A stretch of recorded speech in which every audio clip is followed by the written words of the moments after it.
Sayang betul Abu Thalib dengan Rasulullah SAW ini.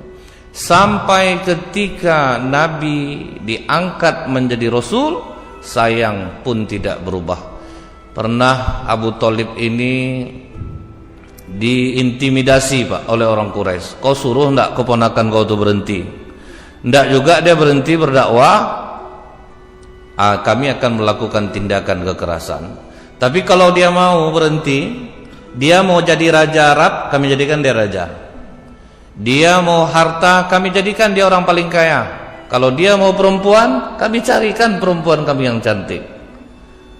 Tapi Rasulullah mengatakan, bulan, matahari diletakkan di kedua tanganku ini, tidak akan kuhentikan dakwah ini paman. Maka kata Abu Thalib, lanjutkan dakwahmu nak, aku yang akan membelamu. Jadi Abu Thalib sendiri yang membela dakwah Rasulullah. Hasilnya apa yang didapat Abu Thalib Pak? Kelaparan selama 3 tahun, makan daun, karena orang Quraisy memboikot keluarga Bani Hashim. Pokoknya jangan ada yang ngasih makanan ke keluarga Bani Hashim, jangan ada hubungan pernikahan, sampai dibatalkanlah pertunangan antara anak Abu Lahab dengan putri Rasulullah Ummul Kulsum dengan putri Rasulullah Zainab. Batal semuanya. Berapa ujiannya berat terhadap dakwah Islam ini. Jadi Abu Thalib 3 tahun lamanya kelaparan, memakan dedaunan. Kadang sesekali ada juga lah sempat ada orang yang menyembunyikan makanan untuk makan keluarga Bani Hashim ini. Tapi rupanya begitu dilepas pemboikotan terhadap keluarga Bani Hashim, ini ada peran seorang kafir Pak. Namanya adalah Mut'im bin Adi. Ini orang, sampai kata Rasulullah waktu menawan tawanan perang Badar, aku kalau sempat Mut'im bin Adi yang datang kemari minta dilepaskan 70 orang tawanan ini, aku lepaskan mereka.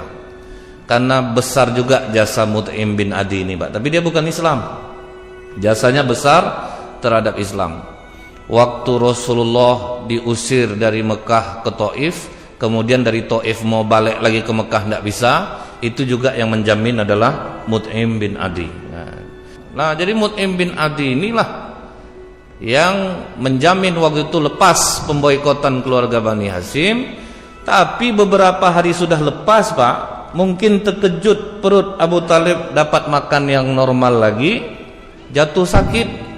Di saat sakit keras itu Rasulullah datang mengatakan kepada pamannya, Ayyu am kulla ilaha illallah, wahai paman, kau tinggal sebut aja la ilaha illallah, kalimatun ahaju laka biha indallah. Ini akan jadi alasan bagiku untuk memintakan ampun kepadamu pada Allah.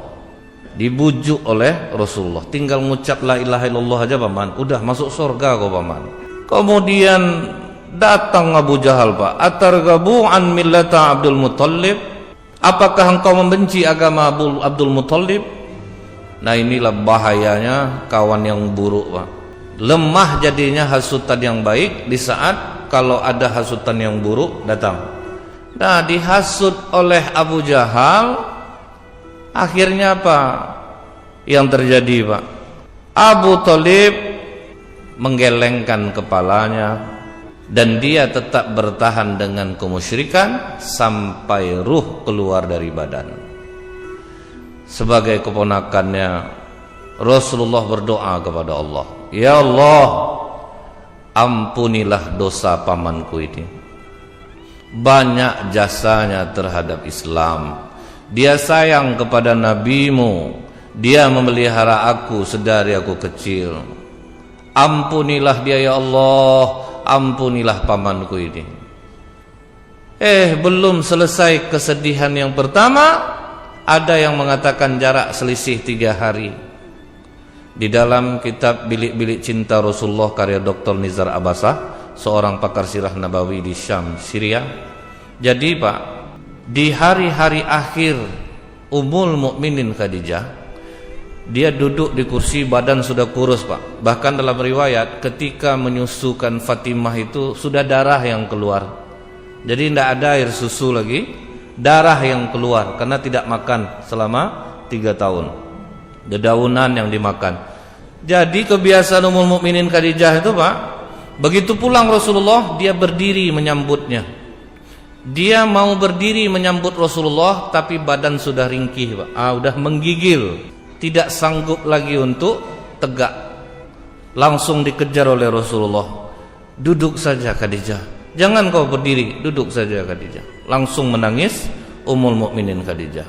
Dalam tangisannya itu Rasulullah bertanya kepada Ummul Mukminin Khadijah, menyesalkah engkau bersuamikan aku Khadijah, sampai engkau menangis? Dulu kau perempuan terkenal dan dipandang orang, orang segan kepadamu. Semenjak kau menikahi aku, hartamu habis, kau tidak lagi dihargai orang. Maafkan aku Khadijah. Apa kata Ummul Mukminin Khadijah, Bu? Aku menangis ini bukan karena itu ya Rasulullah. Aku melihat perjuanganmu masih panjang, sementara hartaku tidak ada lagi bisa untuk menolong dakwahmu. Jika aku mati ya Rasulullah, dan kau akan menyeberang lautan untuk berdakwah, tolong gali kuburku, susun tulangku satu persatu, jadikan jembatanmu. Kemana mau cari istri macam ini, Pak? Inilah, Bu, yang membuat Rasulullah nyaris tidak menikah setelah kematian Ummul Mukminin Khadijah. Itulah sayang Rasulullah kepada pamannya, kepada Ummul Mukminin Khadijah. Inilah yang disebut dengan tahun kesedihan, Pak.